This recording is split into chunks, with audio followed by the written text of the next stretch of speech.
శ్రోతలకు నా హృదయపూర్వక నమస్కారములు. మన శ్రోతలలో ఒకరు ప్రశ్నను పంపటం జరిగింది. ఆ ప్రశ్న, క్యారీర్ పరంగా ఎడ్యుకేషన్ ప్రాపంచిక విషయాల కోసం మనం ఎఫర్ట్ పెడతాము, దానికి తగ్గ రిజల్ట్ కోసమే కష్టపడతాము, రిజల్ట్ ఎలా వచ్చినా యాక్సెప్ట్ చేయాలి అని చెప్పారు. బట్ చారిటీ పనులు కావచ్చు, లేక పక్కవారికి హెల్ప్ చేయడము కావచ్చు, ఇలాంటివి చేస్తున్నప్పుడు నేను చేస్తున్నాను అని అనుకోకూడదు కదా, రిజల్ట్ కోసం ఎక్స్పెక్ట్ కూడా చెయ్యకూడదు కదా, అలా అయితే ఇది బంగారు సంఖ్యల కిందకి వస్తుంది కదా, అప్పుడు ఏ భావనతో చెయ్యాలి కొంచెం చెప్పండి. అంటే ప్రశ్నలు రాసేవాళ్ళు చాలామంది తెలుగుని ఇంగ్లీష్లో టైప్ చేస్తున్నారు, కొంచెం అది కూడబలుక్కొని చదువుతున్నాను. ఇప్పుడు వీరి ప్రశ్న ఏంటంటే, పాపము ఇనప సంఖ్యలు, పుణ్యము బంగారపు సంఖ్యలు అని ఆధ్యాత్మికతలో చెప్పబడుతూ ఉంటుంది. అక్కడ మన ఉద్దేశాలను బట్టి అది చెప్పబడుతూ ఉంటుంది. వీరేమంటున్నారంటే, నిష్కామ కర్మలని 1602వ శీర్షిక మనం చెప్పుకున్నాం, నిష్కామ కర్మలు అంటే అని. ఆ శీర్షిక విని వీరు ఈ ప్రశ్నను వేశారు. ఏంటి, మనం ఏదైనా మన జీవితంలో క్యారియర్ పరంగా అంటే వృత్తి వ్యాపార ఉద్యోగాలకు కానీ, చదువు పరంగా కానీ, ప్రాపంచిక విషయాల కోసం కానీ, మన జీవితంలో మనకు అవసరమైన వాటి కోసం మనం చేసేటువంటి ప్రయత్నాలలో అనేక ప్రయత్నాలు చేస్తాం, ఎంతో శ్రమపడి ఆసక్తితోనే చేస్తాం, కానీ దానికి తగ్గ రిజల్ట్ కోసం కష్టపడతాం మనం. కానీ ఆ రిజల్ట్ ఎలా వస్తుందో తెలియదు కనుక ఎలా వచ్చినా యాక్సెప్ట్ చేయాలి. అది నిష్కామ కర్మయోగము. అంటే నీ పని నువ్వు చేయి, నీ ధర్మం నువ్వు చేయి, ఫలితం ఏమొస్తుందో అది సృష్టి నిర్ణయం ప్రకారం, లేదా దైవ నిర్ణయం అనుకుంటే దైవ నిర్ణయం ప్రకారం, మీరు దేనిని నమ్మితే దాని ప్రకారం వస్తుంది అని మహాత్ములంతా చెప్పారు. ఆధ్యాత్మికత దాన్నే చెబుతుంది, సత్యం కూడా అదే. ఎందుకంటే వేల లక్షల కోట్ల మంది కలిసి బ్రతుకుతూ, అందరూ కలిసి ఇక్కడ ఒకే విషయం కోసం, అంటే ఎవరి ఎగ్జిస్టెన్స్ కోసం వాళ్ళు అందరూ కలిసి అదే డబ్బు కోసం, అదే అవసరాల కోసం, అదే పేరు ప్రతిష్టల కోసం, అదే కీర్తి కోసం, అవే సంపదల కోసం, అవే వస్తువుల కోసం అందరూ ప్రయత్నిస్తున్నప్పుడు ఫలితాలు తారుమారవుతాయి. ఇదేం దేవుడి చేతుల్లో ఉండదు. ఎవరో అక్కడ కూర్చొని మనకు ఫలితాలు ఇసిరేయట్లేదు. మనకంటే బాగా కష్టపడిన వాళ్ళకి, మనకంటే బాగా ప్రయత్నించిన వాళ్ళకి ఫలితాలు అధికంగా ఉండొచ్చు. ఇప్పుడు ఎవరు బాగా కష్టపడ్డారు, ఎవరు ఎక్కువ కష్టపడ్డారు మనకలా తెలుస్తుంది, ఫలితాలను బట్టి ఉంటుంది. మనం బాగా కష్టపడ్డామని అందరం అనుకుంటాం. కాబట్టి ఫలితాలు రావడం అనేది ఆ వ్యక్తి యొక్క ప్రయత్నం మీద, పరిస్థితుల మీద ఆధారపడి ఉంది. పరిస్థితులు కూడా కలిసి రావాలి, అంటే ఎక్కడ ఏం చేయాలి అని. అయితే అందుకని ఆ సత్యాన్ని గ్రహించినటువంటి మహాత్ములు ఏం చెప్పారంటే, అసలు పని చేయకపోతే, ప్రయత్నమే చేయకపోతే ఫలితమే రాదు. పని చేస్తే ఏదో ఒక ఫలితం తప్పకుండా వస్తుంది, కానీ అది నువ్వు ఆశించినంత రావచ్చు, నువ్వు ఆశించినంత రాకపోవచ్చు, నువ్వు ఆశించిన దానికంటే ఎక్కువ రావచ్చు, నువ్వు ఆశించిన దానికంటే తక్కువ రావచ్చు, ఒక్కొక్కసారి అసలు రాకపోవచ్చు. కానీ ఖచ్చితంగా పని చేస్తే ఫలితం వచ్చే అవకాశం అయితే ఉంది. కాబట్టి నీ పనులన్నీ నువ్వు కరెక్ట్గా చేయి. ఎందుకంటే నీకు అవసరాలు ఉన్నాయి కనుక, నువ్వు జీవించాలి కనుక, నీది ప్రయత్నించే శరీరమే కనుక, ప్రయత్నించి సాధించుకొని శరీరాన్ని నిలుపుకోవాలి కనుక.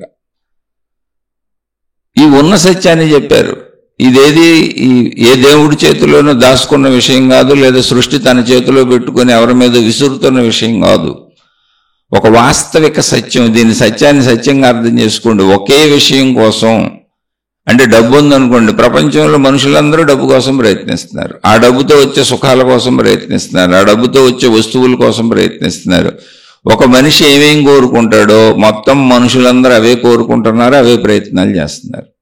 ఇంతమంది ప్రయత్నిస్తున్నప్పుడు ప్రపంచంలో వాళ్ళ యొక్క ప్రయత్నాలను బట్టి, ఆ పరిస్థితులను బట్టి, భౌగోళిక పరిస్థితులను బట్టి, ప్రయత్న స్థితి గతిని బట్టి ఫలితాలు వచ్చే అవకాశం ఉంటుంది తప్ప అక్కడ మహిమలు మాయలు ఏమి ఉండవు. కాబట్టి ఫలితాలను నువ్వు ఏదొచ్చినా స్వీకరించే మనసుతో పనిచేయమన్నారు. నిష్కామ కర్మ అంటే ఫలితాలను వదిలేయమని కాదు, కష్టపడొద్దని కాదు, కోరుకోవద్దని కాదు. ఎందుకని అసలు కోరుకోకపోతే పని చేయవుగా. అవసరం ఉన్నప్పుడు కోరుకోకుండా ఎలా ఉంటాం? ఇప్పుడు ఆకలి ఉన్నప్పుడు అన్నానికి ప్రయత్నించకుండా ఎలా ఉంటాం? కూర్చోలేంగా, ఆకలి మంట మననే కదిపేస్తూ ఉంటుందిగా. కాబట్టి ఫలితం అనేది నీ చేతిలో లేదు. ఎందుకంటే అనేక వందల వేల లక్షల కోట్ల మంది అదే విషయాలకు ప్రయత్నిస్తున్నారు కనుక, అందరూ నీలాంటి వాళ్లే కనుక. అందుకని నువ్వు ఫలితం ఆశించకుండా అంటే ఏంటి? ఫిక్స్ అయిపోకుండా అని. ఫలితం ఆశించే పని చేయి, కానీ ఫలితం మీద ఫిక్స్ అయిపోకుండా ఎంత ఫలితమే కావాలి, ఎలాంటి ఫలితమే కావాలి, ఇప్పుడే ఫలితం కావాలి, ఫలానప్పుడే కావాలి అని టైము, డేటు, ఫలితం సైజు, కోరిక అన్ని ఫిక్స్ చేసుకోకుండా ప్రయత్నించు. ఖచ్చితంగా నీకు ఎంతో కొంత వస్తుంది. అది నువ్వు అనుకున్న దానికంటే ఒక్కోసారి ఎక్కువ రావచ్చు, నువ్వు అనుకున్న దానికంటే తక్కువ రావచ్చు, కానీ ప్రయత్నించకుండా ఉండటం కుదరదు. నిష్కామ కర్మలు అంటే అది. అంతే తప్ప ఆశించకుండా పనిచేయటం కాదు. ఆశించిన దాంతో ఫిక్స్ అయిపోక, ఆశించే పని చేయి, కానీ ఫిక్స్ అయిపోబాక. ఆశించకుండా పనిచేయడం కుదరదు అసలు. కానీ దాంట్లో ఫిక్స్ అయిపోయి మనసుని సుఖదుఖాలకు లోన్ చేసుకోబాక. ఎక్కువ వస్తే సుఖమని, తక్కువ వస్తే దుఃఖమని. ఇప్పుడు ఎక్కువ వచ్చింది, రేపు ఎక్కువ రాకపోవచ్చు. ఇప్పుడు తక్కువ వచ్చింది, రేపు ఎక్కువ రావచ్చు. పరిస్థితుల మీద ఆధారపడి ఉంది, మన ప్రయత్నం మీద ఆధారపడి ఉంది. కాబట్టి నిష్కామ కర్మ అంటే ఆశించకుండా పనిచేయటం కాదు, ఆశించే పనిచేయటం, కానీ ఆశింపుని ఫిక్స్ చేసేసుకోకుండా ఉండటం. అది అర్థమైందే చెప్పారు, అర్థమైందే అన్నారు. మళ్ళీ ఇంకోసారి మననం చేసుకున్నాం దాన్ని. అయితే ఇప్పుడు వారు ఏమంటారంటే, ఏదైనా చారిటీ పనులు, చారిటీ అంటే ఏంటి? ఇతరులకు ఉపయోగపడేటువంటి ఏదైనా మేలు, ఇతరులకు చేసే సహాయాలు, లేదా పక్కవారికి హెల్ప్ చేయడం కావచ్చు. ఇలాంటివి చేస్తున్నప్పుడు నేను చేస్తున్నాను అని అనుకోకూడదు కదా,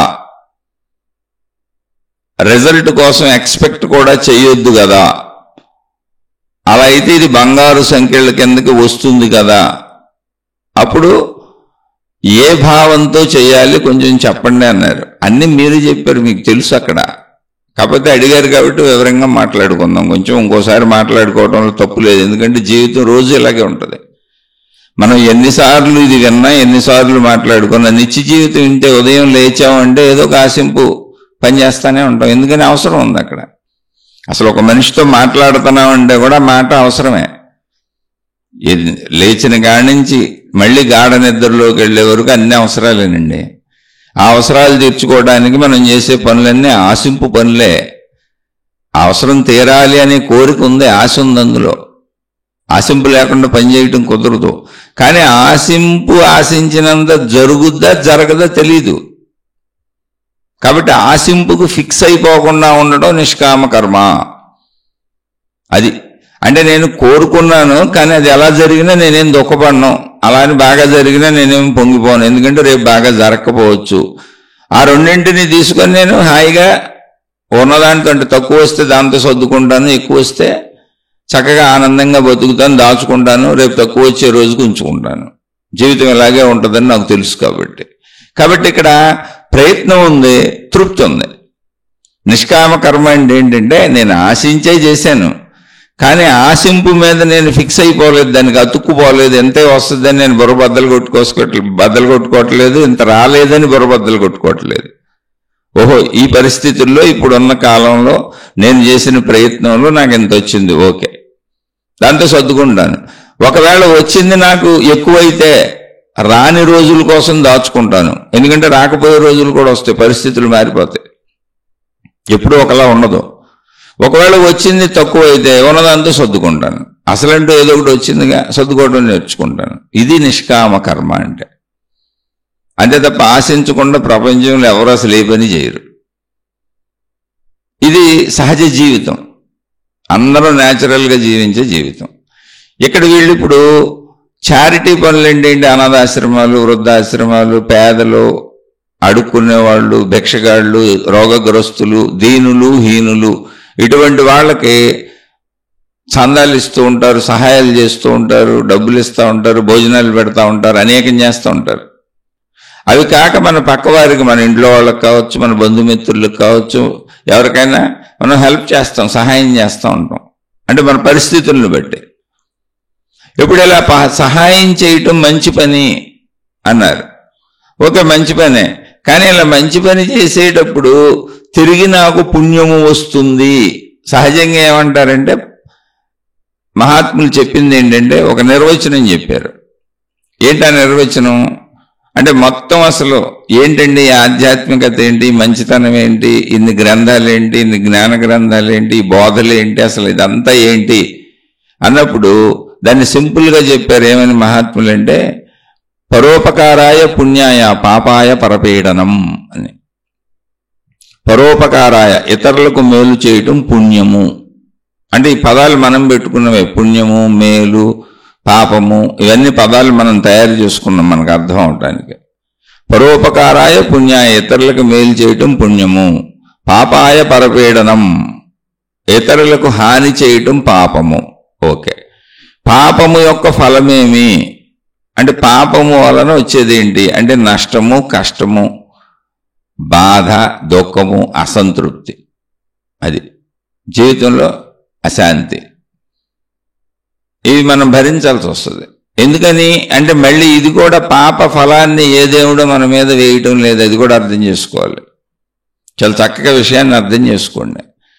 ఇది ఎన్ని వందల వేల సార్లు చెప్పుకున్నా తప్పు లేదు. అసలు రోజు దీన్ని మననం చేసుకున్నా తప్పు లేదు. ఎందుకంటే మనం చేసే పనులేక రోజు ఉదయం లేచిన కాడి నుంచి రాత్రి నిద్రపోయే వరకు మాట్లాడతాం, పనులు చేస్తాం, ప్రయత్నిస్తూనే ఉంటాం. మనుషుల మధ్యనే జీవితం, అన్నీ ప్రయత్నాలేగా. అవి మాటలు కావచ్చు, పనులు కావచ్చు, ఏదైనా కావచ్చు, అన్ని ప్రయత్నాలేగా. కాబట్టి ఎన్నిసార్లైనా వినొచ్చు, రోజు వినాలి కూడా. ఇది రోజు మనం చెప్పుకోవాలి. ఇక్కడ పాపము మనని ఇబ్బంది పెట్టేది, మనకు ఇబ్బంది కలిగించేది. పుణ్యము మనకు హాయినిచ్చేది. అయితే ఎలా హాయినిస్తుంది, ఎలా ఇబ్బంది కలిగిస్తుంది? దీన్ని ఎవరైనా పైన కూర్చొని నడుపుతున్నారా? మహిమలో మాయలతో మన మీద మన పాపకార్యాలన్నీ విసురుతున్నారా? అలాగే మన మీద మన పుణ్యకార్యాల ఫలితాలన్నీ విసురుతున్నారా? ఎవరైనా కూర్చొని ఉన్నారా అక్కడ అంటే కాదు, అదేం కాదు. సృష్టి నడకలో ఇప్పుడు నేను ఒక ఎదుటి మనిషిని తిట్టాను, ఏదో కోపం వచ్చింది, తిట్టాను. ఎప్పుడు వాళ్ళు నన్ను తిడతారా, పొగుడుతారా? చాలా సింపుల్ ఇష్యూ అది. నేను తిడితే వాళ్ళు తిడతారు, అంతే. నేను మోసం చేశాను, ఖచ్చితంగా మోసపోయిన వాళ్ళు ఊరుకుంటారా? నేను తప్పు చేశాను, ఖచ్చితంగా తప్పు చేసిన వాళ్ళు ఊరుకుంటారా? ఎవరైనా ఇప్పుడు నేను తప్పు చేస్తే నా తప్పుకు లోనైన వాళ్ళు ఊరుకోరుగా. వాళ్ళు ఎందుకు ఊరుకుంటారు? మీరు జాగ్రత్తగా ఇక్కడే ఆలోచించాలి. నేను మోసం చేశాను, నేను తప్పు చేశాను, నేను పొరపాటు చేశాను, నేను అన్యాయం చేశాను, నేను అక్రమం చేశాను, మొత్తంగా నేను ఏదో ఒక చెడు చేశాను. ఎవరికి చేస్తాను? అసలు చెడు ఎవరికి చేయగలను? అది ఏదైనా కానీ నా పక్కన ఉన్న మనుషులకే, నా చుట్టూ ఉన్న మనుషులకే. అప్పుడు నేను చెడ్డవాడిని, నేను చెడ్డదానిని అని ముద్రపడినప్పుడు, నన్ను గుర్తించినప్పుడు వాళ్ళు నాతో ఎలా ఉంటారు? చెడుగానే ఉంటారు. ఖచ్చితంగా అది నాకు అశాంతి అవుతుంది, దుఃఖం అవుతుంది, బాధ అవుతుంది, కష్టం అవుతుంది. అదే పాపము. అంటే నేను చెడుగా ప్రవర్తించడం వలన నా చుట్టూ ఉన్న వాళ్ళందరూ ఆ చెడు ప్రభావాలకు లోనై నష్టపోవటం వలన, అశాంతికి లోనవటం వలన తిరిగి ఆ చెడుని నాకు అందిస్తున్నారు. అంతే, అందులో ఏముంది? వాళ్ళు కుటుంబ సభ్యులు కావచ్చు, బయటోళ్ళు కావచ్చు. కాబట్టి నా పాపము గోడకు కొట్టిన బంతిలా నాకే వస్తుంది. నేనే కొట్టాను ఆ బంతిని, తిరిగి నాకు వస్తుంది. అంతే, అంతే తప్ప ఏ దేవుడు ఇస్తుంది కాదు అది. అయితే ఇది గోడకు కొట్టిన బంతి వెంటనే తిరిగి వస్తుంది. ఒక్కొక్కసారి వెంటనే రాకపోవచ్చు, కాల గమనంలో రావచ్చు. అంటే మనం బలవంతులం, మనకు సాగింది, లేదా ఏదో తెలివిగా ఎవరికి తెలియకుండా తప్పు చేశాం. అసలు ఆ తప్పు బయటపడటానికి, ఆ తప్పు జరిగిందని తెలియటానికి, ఆ తప్పు జరిగిందని తెలుసుకున్న వాళ్ళు ఫలానా వాళ్ళు ఈ తప్పు చేశారు, దానివల్ల మనం ఇంత నష్టపోయాము అని వాళ్ళు తెలుసుకొని తిరిగి మనకు ఆ హాని చేయడానికి కాలంలో చాలా కాలం పట్టవచ్చు. అదేంటి మనం ఎప్పుడో చేస్తే ఇప్పుడు వచ్చింది అనుకోవచ్చు. కాదు, అది తిరిగి రావడానికి ఎదుటి మనుషులకి అవకాశం దొరకాలి మన మీద దాన్ని ప్రయోగించడానికి. అంటే మనం ఎంత తప్పు ఎవరికి చేశామో తిరిగి అంత తప్పుని వాళ్ళు మనకి మళ్ళీ చెల్లించడానికి కాలం కుదరాలి, పరిస్థితులు కుదరాలి, వాళ్ళకి అవకాశం రావాలి, మనకున్న అవకాశాలు పోవాలి. ఇలా బోల్డ్ ఉన్నాయి, వాటిని బట్టి ఉంది తప్ప అది మహిమ మాయ కాదు.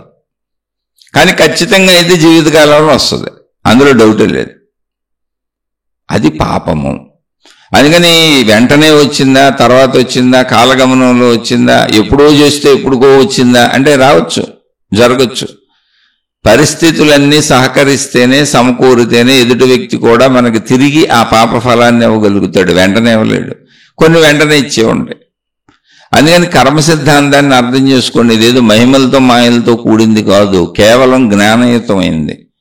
ఒకవేళ ఎక్కడైనా కాలగమనంలో అది ఇప్పుడు మనం చేసినాక, కొంతమంది తప్పులు చేసేసినాక ఎప్పుడో 10 ఏళ్లకి, 15 ఏళ్ళకి, 20 ఏళ్ళకి దొరికి జైలుకి వెళ్ళి శిక్షలు పడిన వాళ్ళు ఉన్నారు. ఆ 10-15 ఏళ్ళు అసలు వాళ్ళు దొరకలా.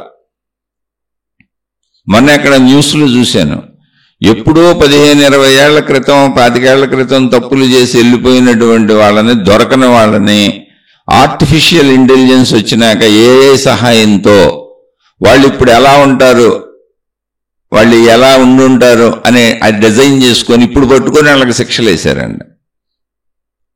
ఎక్కడో న్యూస్లో చదివాను. అలా బోర్డు జరుగుతూ ఉంటాయి. ఓ భార్యాభర్తలు అక్రమ సంబంధాలు పెట్టుకోవచ్చు. అసలు అవి బయటపడటానికే బోర్డు కాలం పట్టచ్చు. అప్పటి వరకు భార్యాభర్త ఏమనుకుంటారు, హ్యాపీగా సాగిపోతుంది మా జీవితం, సంవత్సరాలు ఆహాహా ఓహోహో ఎంతో అద్భుతంగా బతికేస్తున్నాం. ఒక పక్క అక్రమ సంబంధాలు నడిచిపోతున్నాయి, ఒక పక్క ఇంట్లో సక్రమ సంబంధాలు నడిచిపోతున్నాయి, మహాసుఖపడిపోతున్నానని అనిపించవచ్చు. కానీ ఖచ్చితంగా అది బయటపడిన రోజున మొత్తం ఒకళ్ళొకళ్ళు వదిలేసుకొని కుటుంబం విచ్ఛిన్నమైపోయి రోడ్లు పాలు బతుకైపోవచ్చు. దానికి 10 ఏళ్ళు పట్టొచ్చు, 15 ఏళ్ళు పట్టొచ్చు, లేదా 1 సంవత్సరం పట్టొచ్చు, 2 సంవత్సరాలు పట్టొచ్చు. ఆ పరిస్థితులు దానికి సమకూరినప్పుడు ఆ ఫలితం అయితే వస్తుంది. అలా అన్నీ ఇలాగే ఉంటాయి. అవి కొన్ని వెంటనే వస్తాయి అని అనుకోబాకండి. అందుకని పాపము అనేది ఎప్పటికైనా బయటపడుతుంది అన్నారు. పాపం అంటే ఏంటి? చెడు. పాపం అంటే ఏం లేదు, చెడు. చెడు యొక్క ఫలము పాపము అనే పేరుతో ఉంది అక్కడ, నీ మీద వచ్చి పడే వరకు. అంతే.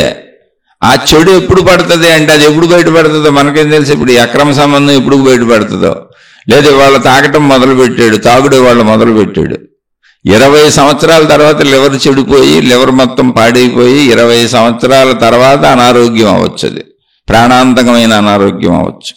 సిగరెట్లు ఇప్పుడు తాగటం మొదలుపెట్టాడు, ఎప్పుడుకో 15-20 ఏళ్ళకి అది ప్రాణాంతకమైన క్యాన్సర్గా మారచ్చు. అలా మనం చేస్తున్న చెడ్డ పనులు వెంటనే ఉండకపోవచ్చు.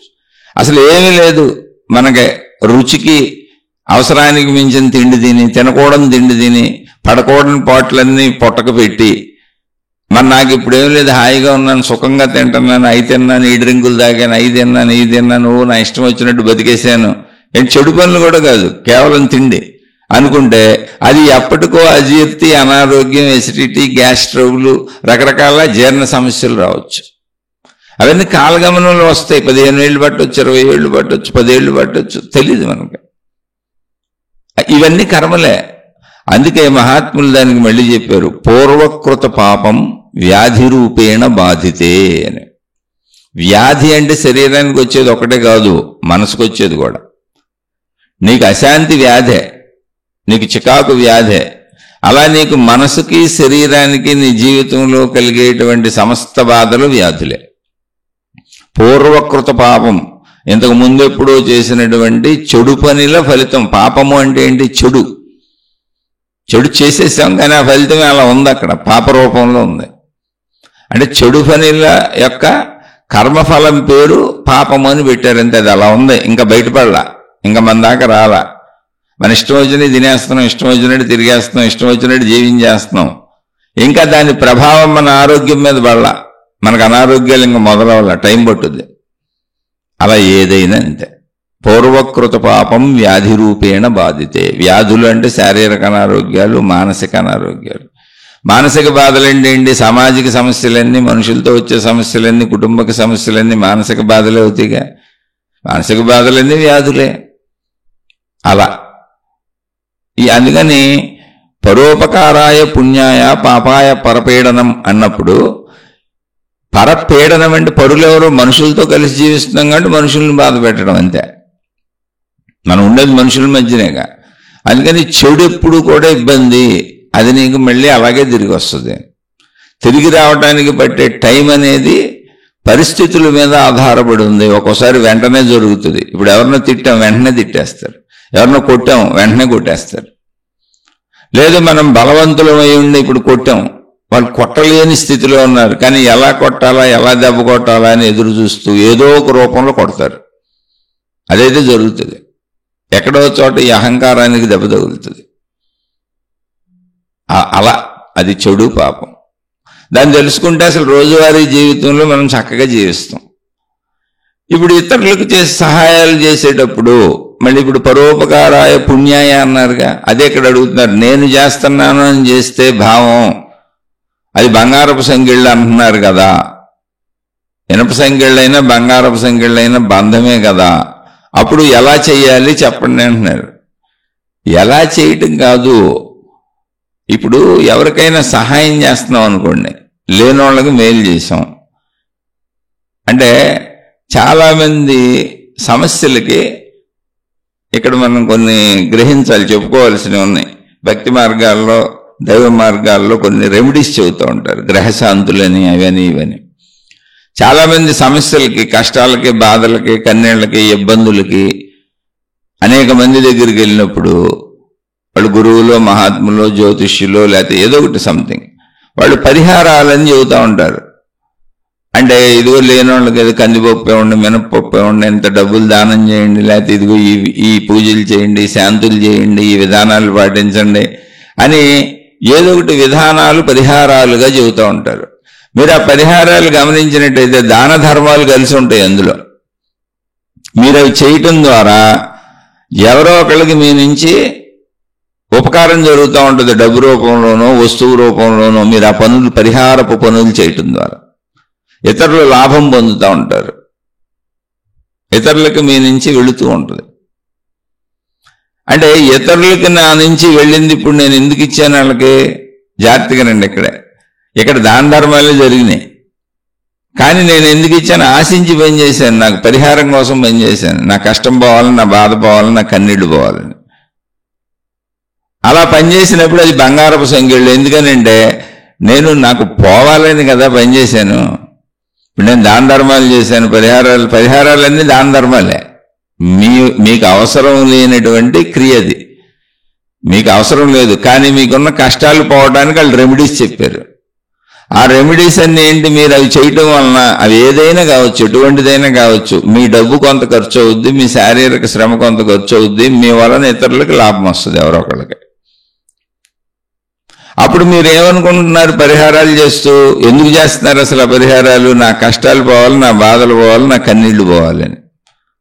అంటే ఆశించి ఇక్కడ మీరు పరిహార రూపంలో పాపపుణ్యాలు, పుణ్యకార్యాలు చేస్తున్నారు. పాపపుణ్యాల బేరీజులో పుణ్యకార్యాలు చేసుకుంటున్నారు. అయితే ఎలా చేస్తున్నారు? ఆశించి చేస్తున్నారు, నాకు మేలు జరగాలని. అలా చాలామంది ఇప్పుడు పలానా రోజు పలానా పనులు చేస్తే వీళ్ళకి భోజనం, అన్ని దానాలలోకి అన్నదానం గొప్పదంటారు. అంటే ఒక అన్నం పెడితే చాలా పుణ్యం అని, లేదా బట్టలు ఇస్తే పుణ్యం అని. అలా నాకేదో పుణ్యం వస్తుంది, నేను బాగుంటాను, నా కుటుంబ సభ్యులు బాగుంటారు, మా స్థితులు గతులు బాగోలేదు. ఎందుకంటే నేను ఇలా చాలా మందిని చూశాను. ఏంటో తెలుసా? అప్పుల పాలైపోయి, బాధల పాలైపోయి, కష్టాల పాలైపోయి, అనేక రకాల ఇబ్బందులకు లోనైపోతూ జీవితం గడుపుతూ ఆ అప్పులు తీర్చుకోలేక, బాధలు తీర్చుకోలేక, ఎవరో ఇదిగో ఈ పూజలు చేసుకో, ఈ హోమాలు చేసుకో, ఈ నెల రోజులు ఇవి చేసుకో, ఇది మొక్కుబడులు చేసుకో, ఈ ప్రదక్షిణలు చేసుకో, ఎవరి మతాలు లేదంటే ఈ నెల చేయి, ఈ పారాయణలు చేయి, లేకపోతే ఒక సంవత్సరం చేయి, ఇలా చేస్తే మొత్తం నీ అప్పులన్నీ ఆ మంత్ర ప్రభావం చేత, ఆ దైవ ప్రభావం చేత, ఆ గురు ప్రభావం చేత, నువ్వు చేసిన సాధనా ప్రభావం చేత నీ అప్పులన్నీ తీరిపోతాయి అన్నారు. అలా చేస్తున్న వాళ్ళు బోళ్ళు మంది ఉన్నారు. అసలు మనం ఇంట్లో కూర్చొని చేసే పనికి మనం బయట ఎవరి దగ్గర తెచ్చుకొని వాళ్ళు సంపాదించుకున్న డబ్బుని అప్పుగా తెచ్చుకొని తినేసి, తాగేసి, తిరిగేసి, చక్కగా తందనాలాడి మన కుటుంబం అంతా సుఖపడిపోయి ఆ భోగాన్ని అనుభవించి, ఎవరిది ఎవరో కష్టం, ఆ డబ్బు అపురూపంలో తెచ్చుకున్నాం. దాన్ని ఇప్పుడు మనం ఇక్కడ కూర్చొని ఏదో రకమైన దైవ ప్రక్రియలు ఎవరో చెప్పారని అవన్నీ చేసేసి, లేకపోతే కొంతమంది దాన ధర్మాలు అంటే లక్షలు అప్పు చేస్తారు. లక్షల అప్పు తీరటానికి 4 ఇడ్లీ పొట్లాలు, 4 భోజనం పొట్లాలు కొని అందరికీ పంచుతూ ఉంటారు. పాపం వాళ్ళ అమాయకత్వానికి ఎన్నిసార్లు నవ్వుకున్నాను. ఎందుకంటే నా చుట్టూనే ఉన్నారు అలాంటి వాళ్ళు బోళ్ళు మంది, నాకు తెలుసు. వాళ్ళేమో లక్షల అప్పులు చేస్తున్నారు, వాళ్ళేమో లక్షలు వేలు దాన ధర్మాలు కూడా తీసుకుంటున్నారు. ఉచితంగా ఇచ్చేవాళ్ళు దొరికితే తెచ్చేసుకుంటున్నారు వెళ్ళి బాధలు చెప్పి. ఇతరుల వస్తువులు తీసేసుకుంటున్నారు, విలువైన వస్తువులు తీసేసుకుంటున్నారు, వాడేసుకుంటున్నారు. మళ్ళీ వీళ్ళు వాళ్ళకంటే తక్కువ వాళ్ళకే, అంటే 1000 పొందితే రూపాయలు, ఓ 10 రూపాయలు దానం చేసి నేను దానం చేసేసాను, నాకు పుణ్యం వస్తుంది, నాకు అంత బాధలు పోతాయి అనుకుంటున్నారు. లక్షల అప్పులు చేసి లక్షలు మింగేస్తే పక్క వాళ్ళ దగ్గర మళ్ళీ నేను 1000 దానాలు చేసేసి మేము ఎవరికో దానాలు చేసాం, అది స్కూల్ పిల్లోడికి స్కూల్ ఫీజు కట్టాను నేను ఈసారి, కాబట్టి మా అమ్మాయి బాగా చదివేస్తుంది, మా అబ్బాయి బాగా చదివేస్తాడు, మాకు మార్కులు వచ్చేస్తాయి అనుకుంటున్నారు. ఒరే నాయన, నువ్వు కోట్లు మోసాలు చేసి, కోట్లు అప్పులు చేసి, నువ్వు లక్షల మోసాలు చేసి, లక్షల అప్పులు చేసి, నువ్వు 1000 మోసాలు చేసి, 1000 అప్పులు చేసి, నువ్వు దాన్ని రూపాయల్లో ఖర్చు పెట్టి తక్కువలో దాన ధర్మాలు చేసి నేను ఏదో చేశాను, నాకు ఇవన్నీ పోవాలంటే ఎలా నాయనా? ఎలా? లాజిక్ లేదు అక్కడ, మ్యాజిక్ ఏం జరగదు. అవి పుణ్యకార్యాలు కాదు అసలు. పరోపకారాయ పుణ్యాయ అంటే ఏంటో తెలుసా? పరులకు ఉపకారము అంటే ఏంటి? వాళ్ళకు నువ్వు చేసే మేలు ఏమీ ఆశించకుండా చేయాలి. నాకేదో వస్తుందని చేసినప్పుడు అది మేలు ఎందుకైంది? అది వ్యాపారం అయింది. ఇప్పుడు ఒక ఆయన షాప్ పెట్టాడు. షాప్ ఎందుకు పెట్టాడు? మనకు సేవ చేయడానికి పెట్టాడా? ఇప్పుడు ఒక సూపర్ మార్కెట్, ఒక డిపార్ట్మెంటల్ స్టోరు, సూపర్ బజారో ఉంది, పెద్ద మాల్. ఇప్పుడు మాల్ అని పెడుతున్నారు. సమస్తం దొరుకుతాయి అక్కడ, కొన్ని లక్షల వస్తువులు ఉంటాయి. అవన్నీ మనకి సౌకర్యవంతంగా ఒక చోట పెట్టి పాపం వీళ్ళకి అందిద్దామని పెట్టారు వాళ్ళు. లేదు, వాళ్ళు రూపాయికి తెచ్చి వాళ్ళు రూపాయిన్నరకో, రూపాయి పావులకో, 2 రూపాయలకో లాభం వేసుకు అమ్ముతున్నారు. వాళ్ళు బ్రతుకు తెరువుకు వాళ్ళు పెట్టుకున్నారు. మనకు అవసరానికి మనం కొనుక్కుంటున్నాం, అందులో ఉపకారం ఏం లేదు.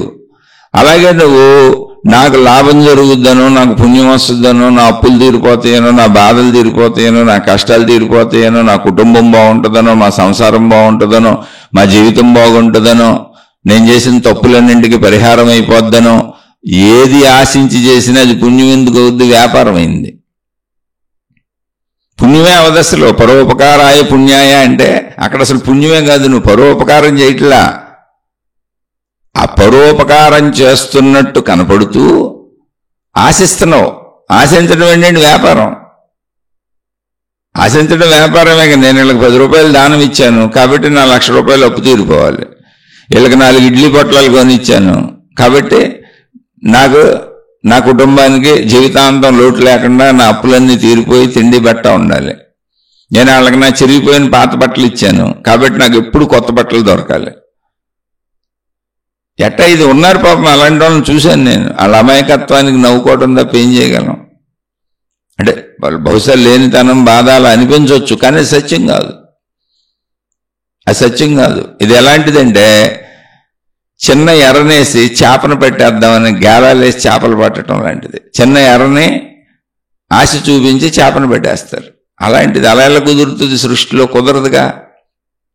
అందుకని పుణ్యము అంటే అర్థం ఏంటి అంటే అసలు నువ్వు ఏమీ ఆశించకుండా నువ్వు కష్టపడినటువంటి కష్టాన్ని, అయ్యో పాపం వాళ్ళకి అన్నం లేదనో, అయ్యో పాపం వాళ్ళకి బట్టలు లేవనో, అయ్యో పాపం నాకున్నవి నాకు దొరికినవి వాళ్ళకి దొరకలేదనో, అయ్యో పాపం వాళ్ళ ఆరోగ్యం బాగోలేదనో, అయ్యో పాపం వాళ్ళు మందులు కొనుక్కోలేకపోతున్నారనో, అయ్యో పాపం అనేటువంటి భావనతో నాలాంటి సాటి మనిషి కదా, నా దగ్గర ఉంది కదా, వాళ్ళు ఇబ్బంది పడుతున్నారు కదా, నేను చేయగలిగిన సాయం చేస్తాను. అది 10 పైసలా, 10 రూపాయలా, 10 వందలా, 10,000, 10 లక్షలా, 10 కోట్లకు కాదు. అక్కడ నేను ఎంత చేయగలనో అంత చేస్తాను. ఎందుకని నాలాంటి మనిషి కనుక, నాకు ఆకలి బాధ తెలుసు కనుక, శారీరక బాధ తెలుసు కనుక, మానసిక బాధ తెలుసు కనుక, ఆ కుటుంబకి బాధ తెలుసు కనుక, ఆ బాధ అనేది నాకు తెలుసు కనుక, అప్పుడేమైంది? ఒక బాధకి సహకరించావు. ఇబ్బంది పడుతున్న వ్యక్తికి నీ దగ్గర ఉన్నది ఇచ్చావు. వాళ్ళతో నీకేం సంబంధం లేదు, నువ్వేం కోరుకోవట్లేదు, అక్కడ ఏ వ్యాపార లావాదేవీ లేదు, పుణ్య వ్యాపార లావాదేవీ ఏమీ లేదు. ఇది చేస్తే నాకు ఏదో జరుగుద్ది అందుకని నేను ఇచ్చేస్తున్నానని లావాదేవీ లేదు అక్కడ. అప్పుడేమవుద్ది? లావాదేవీ ఎప్పుడు లేదో అప్పుడు పుణ్యం అవుతుంది. పుణ్యము అంటే ఏంటో తెలుసా? నీకు తిరిగి వచ్చేది కాదు, నీ ఆత్మసంతృప్తి. పుణ్యం అంటే నీ లోపల మనసు హాయిగా ఉంటుంది, శాంతిగా ఉంటుంది. నీకు తిరిగి వచ్చేది అసలు పుణ్యమే కాదు.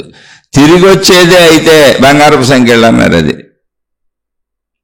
ఇప్పుడు సపోజ్ తిరిగి వచ్చింది అనుకోండి, అంటే చాలా జాగ్రత్తగానండి, నీకు తిరిగి వచ్చేది పుణ్యం కాదు. ఇప్పుడు నేను ఎక్కడో రోడ్డు మీద నుంచున్నా, టీ స్టాల్ కాడో టీ తాగుతున్నా లేదా టిఫిన్ చేస్తున్నా, ఎవరో వచ్చారు, అయ్యా భోజనం చేయలేదు, 2 రోజుల నుంచి భోజనం చేయలేదు, కొంచెం టిఫిన్ ఏమన్నా పెట్టిస్తారా, టీ ఇప్పిస్తారా అన్నాడు. అయ్యో తప్పకుండా తినమన్నా, టిఫిన్ ఇప్పించా, టీ ఇప్పించా. వాళ్ళు ఎవరో అసలు నాకు తెలియదు, కానీ నా దగ్గర డబ్బులు ఉన్నాయి, అది నాకు పెద్ద విషయం కాదు. ఆ ఆకలి బాధ నాకు తెలుసు, అందుకని ఇప్పించే వెళ్ళిపోయా. అసలు నాకు ఆలోచన కూడా లేదేమి. నా దగ్గర ఇప్పించడానికి అవసరమైన డబ్బులు ఉన్నాయి, ఆ ఇప్పించడం వల్ల నా జీవితం ఏం నష్టపోదు, నేనేం మొత్తం కుప్పకూలిపోను, నా సంపదలన్నీ ఎగిరిపోవు. అది సహజ సామాన్య విషయం. అప్పుడు ఏమైంది, నాకు మనసుకు తృప్తి కలిగింది. పోన్లే పాపం 2 రోజుల నుంచి భోజనం చేయలేదంటే ఒక భోజనం చేయని మనిషి కింద అన్నం పెట్టాను. ఎందుకంటే భోజనం లేట్ అయితేనే, భోజనం చేయకపోతే కాదు, మన ఇంట్లో మనకు భోజనం ఆకలైన టైంకు పెట్టకపోతే కొంచెం లేట్ అయితేనే ఇబ్బంది పెడతాం, ఆకలికి తట్టుకోలేక. అప్పుడు ఒక ఆత్మతృప్తి కలుగుతుంది, ఒక సంతృప్తి కలుగుతుంది లోపల. అది పుణ్యం అంటే. పుణ్యం యొక్క ఫలము తృప్తి, సంతృప్తి, ఆత్మతృప్తి.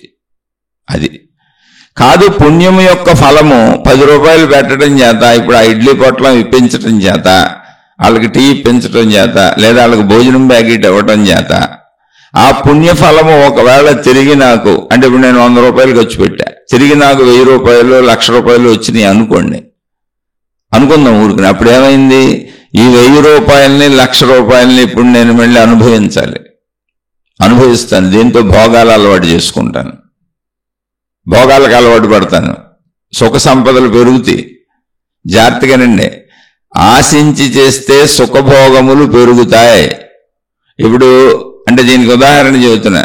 స్నేహితులు కొంతమంది కలిసి తిరుగుతూ ఉంటారు, బంధుమిత్రులు కొంతమంది కలిసి తిరుగుతూ ఉంటారు. మనకు అనుకూలంగా ఉండే వాళ్ళని మన వెనకాల కలిసి తిప్పుకుంటూ ఉంటాం, వాళ్ళకి అన్ని పెడతా ఉంటాం. ఎందుకని పెడితేనే వాళ్ళు మనతో తిరుగుతూ ఉంటారు, మనకు సలాములు కొడుతూ ఉంటారు, మననే పొగుడుతూ ఉంటారు, మన వెనకబడి తిరుగుతూ ఉంటారు. అప్పుడు ఏమైంది, మనకి జాగ్రత్తగా చూడండి, మనం పెట్టింది పుణ్యకార్యమే, మనం పెట్టాం పాపం మనతో తిరిగే వాళ్ళకి, పెడతనం కాబట్టి తిరుగుతున్నాడు వాళ్ళు. మనకేం అలవాటు అయింది, ఇప్పుడు వాళ్ళ పొగడ్తలు అలవాటు అయిపోయినాయి, వాళ్ళ నమస్కారాలు అలవాటు అయిపోయినాయి, వాళ్ళు మనకు సలాములు కొట్టడం అలవాటు అయింది, వాళ్ళు మనకు అన్నిటికీ కొట్టడం అలవాటు అయింది. అలా కొట్టే బ్యాచ్ల్ని తయారు చేసుకున్నాం చుట్టూ. ఇప్పుడు ఎవరైనా అన్నా మనది ఒప్పుకోకపోయినా అంత ఎత్తులో రియాక్ట్ అయిపోతాం, మన మనస్సు దుఃఖానికి లోనైపోద్ది. అందుకని ఎప్పుడు ఇలా కొట్టే బ్యాచ్ల్ని తయారు చేసుకుంటూ ఉంటారు చుట్టూ మనుషులు. చూడండి, అందుకే స్నేహాలు ఇలాంటి వాళ్ళతో చేస్తుంటారు. దొంగలతోనే స్నేహాలు చేస్తారు, వ్యభిచారులతోనే స్నేహాలు చేస్తారు, ప్యాకెట్ వాళ్ళు కలిసి తిరుగుతారు, తాగుబోతులు కలిసి తిరుగుతారు, అలా మంచోళ్ళు కలిసి తిరుగుతారు. దీనికి కారణం ఏంటంటే కొట్టడం. ఆ కొట్టే అలవాటు చేసేసుకొని దానికోసం మన చుట్టూ తిప్పుకోవటానికి వాళ్ళకి టీలు ఇచ్చి, టిఫిన్లు ఇచ్చి, లేదా వాళ్ళ అవసరాలు తీర్చి, ఏదో ఒకటి తీర్చి వాళ్ళని దగ్గర పెట్టుకుంటాం. ఒక బాగానే ఉంది, కానీ అది మనసుకి ఒక అలవాటు అయిపోయింది, మనసుకు ఒక వ్యసనం అయిపోయింది. నాకు కొట్టేవాళ్లే కావాలి, నాకు అన్న వాళ్ళని భరించలేను అని. అప్పుడు కుటుంబ సభ్యులతో కూడా ఘర్షణలు వస్తాయి. అందుకే బయట వాళ్ళు ఇష్టమవుతూ ఉంటారు చాలా మందికి. కారణం ఇదే. బయట వాళ్ళే ఊరిని కనబడినప్పుడు బాగున్నారా ఏంటని పలకరిస్తే కూడా ఆనందపడిపోతారు వాళ్ళు. ఊరికని పలకరింపే, ఖర్చు లేని పలకరింపు. కానీ వాళ్ళకి పాపం రోజు పలకరిస్తున్నారే నన్ను, బాగున్నారా అని అడుగుతున్నారే నన్ను, నాకు సలహాలు చెబుతున్నారే, అప్పుడప్పుడు టీ కూడా ఇప్పించారు, అయ్యో అప్పుడప్పుడు టిఫిన్ కూడా పెట్టారు అని చాలా కృతజ్ఞత చూపిస్తారు. ఏంటి, చిన్న టిఫిన్కి, చిన్న టీకి, చిన్న ఇడ్లీ పొట్టలానికి, చిన్న భోజనం పొట్టలానికి నమస్కారాలు పెట్టేసి నేను దేవుణ్ణి చేసేస్తారు, దేవతని చేసేస్తారు. అదే ఇంట్లో వాళ్ళని బాధ్యత, నువ్వెన్ని చేసినా వాళ్ళు నీకు చేస్తున్నారు, నువ్వు వాళ్ళకి చేస్తున్నావు, ఇందులో చేసేదేంటి, బాధ్యతలు కదా, ఈ కర్తవ్యాలు కదా. నిన్ను పొగడరు, అందుకని నీకు బాధగా దుఃఖంగా ఉంటుంది. ఇప్పుడు ఏమైంది, ఆశించి చేసి ఇటువంటి బ్యాచ్ల్ని పక్కన పెట్టుకొని నిరంతరం పొగిడే వాళ్ళని పెట్టుకున్న వాళ్ళు తన కుటుంబ సభ్యుల్ని పోగొట్టుకుంటారు. కుటుంబంలో ఘర్షణలు అవుతాయి, అశాంతిలు అవుతాయి. ఆశించి చేయటం వలన, పొగడ్తలకు లోనవటం వలన, నిరంతరం నిన్ను పొగిడేవాళ్ళు కావాలనుకోవటం వలన, సత్యతను గుర్తించలేక నీ గుర్తింపు కోసం నువ్వు వాళ్ళకేదో చిన్న చిన్న మేళ్లు చేయటం వలన వాళ్ళు నీతో సంబంధం లేనివాళ్ళు కాబట్టి ఆ చిన్న మేలుగా నువ్వు ఇప్పించిన చిన్న ఒక్కబడి బాటలానికో, చిన్న సిగరెట్కో, చిన్న చాక్లెట్కో, చిన్న టీకో, చిన్న చీరకో, చిన్న ఇడ్లీ బాటలానికో, లేదా మిగిలిపోతే నువ్వు పెట్టిన కూరకో, నువ్వు పెట్టిన నమస్కారాలన్నీ నువ్వు అనుకొని ఆ నమస్కారాలకు అలవాటు పడిపోయి, ఆ పొగడ్తలకు అలవాటు పడిపోయి ఇప్పుడు నీ సొంత కుటుంబ సభ్యుల్లోనే నువ్వు వదులుకునే స్థితికి వచ్చేస్తావు. దుఃఖానికి లోనైపోతావు. వీళ్ళు నన్ను గుర్తించట్లేదంటావు, బాధపడతావు, దుఃఖపడతావు, ఈ రోడ్ల మీద చెప్పుకుంటూ ఉంటావు. అందుకని ఇటువంటి వాళ్ళందరూ కూడా సొంత కుటుంబ సభ్యులను వదిలి రోడ్ల మీద వాళ్ళతో తిరుగుతూ ఉంటారు. ఎందుకని అక్కడ బాధ్యత ఉండదు. రోడ్ల మీద వాళ్ళకి బాధ్యత చెయ్యక్కర్లే. మనం 2 మంచి మాటలు చెప్పి బాగున్నారా అని అడిగి రోజు పలకరించి ఊరికనే పొద్దున్నే ఉత్తుత్తి ఫోన్లు చేసి ఎలా ఉన్నారు ఏంటని అడిగితే, బాబోయ్ రోజు నా గురించి తెలుసుకుంటున్నారు. అయ్యో బాబోయ్ ఎవడ పట్టించుకుంటాడు అసలు నా గురించి? ఏమి లేదు, రోజు ఊరికనే అలా ఫోన్లు చేసి పలకరించండి. ఊరికనే ఉత్తుత్తికాళ్ళకి ఏం పర్వాలేదని చెప్పండి. ఏం పర్వాలేదు బాగానే ఉంటారని చెప్పండి. అబ్బాయి ఏముండదు అసలు ప్రాబ్లమే లేదని చెప్పండి. వాళ్ళకి ఏదో ఊరికనే ఒక ఓదార్పు యాత్రలు చేయండి, ఓదార్పు వచనాలు చెప్పండి. లేదా ఊరికనే పలకరించి మేము ఉన్నాం, మీరు ఎలా ఉన్నారు, మీరు బాగుంటారని పొగిడేయండి. దానికి ఖర్చు లేదు కదా. అయితే అక్కడ మీరు అది మాటల రూపంలో, వస్తు రూపంలో, టీ రూపంలో, ఇడ్లీ పొట్ల రూపంలో ఏదో ఒకటి మీరు ఇచ్చే చిన్న సైజు ఏదైనా అది పరోపకారంగానే ఉంటుంది, వాళ్ళ మనసుకు హాయిగానే ఉంటుంది. కానీ నువ్వు వ్యసనాలకు లోనైపోయావు, పొగట్టలకు లోనైపోయావు.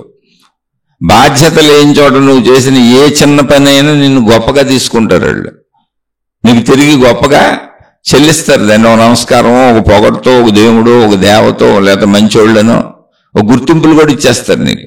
ఆ గుర్తింపుని ఎంజాయ్ చేసినప్పుడు నీ సొంత బాధ్యతల దగ్గర గుర్తింపును పోగొట్టుకుంటావు.